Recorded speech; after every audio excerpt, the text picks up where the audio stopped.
Hej, så Hans 10. Vi er her igen i dag for at snakke om radioaktivitet og mere specifikt EC-henfald eller elektronindfangning.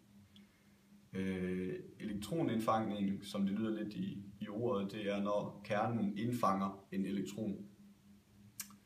Det sker ved, at der er et højt antal af protoner i kernen, og der er så en af de her protoner, der lige hapser en elektron fra K-skallen, som er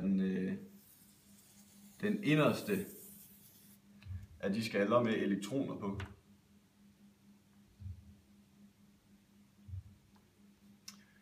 Som I måske kan huske fra det periodiske system, så er der 2 elektroner i den inderste skal. Når der så er en proton, der fanger en af de her elektroner, så bliver det til en neutron.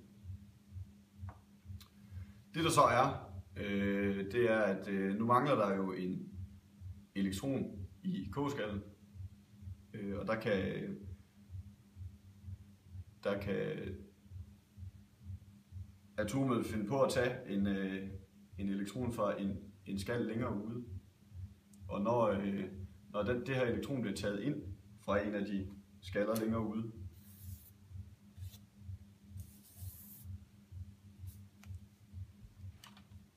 så bliver der afgivet noget energi i form af en foton.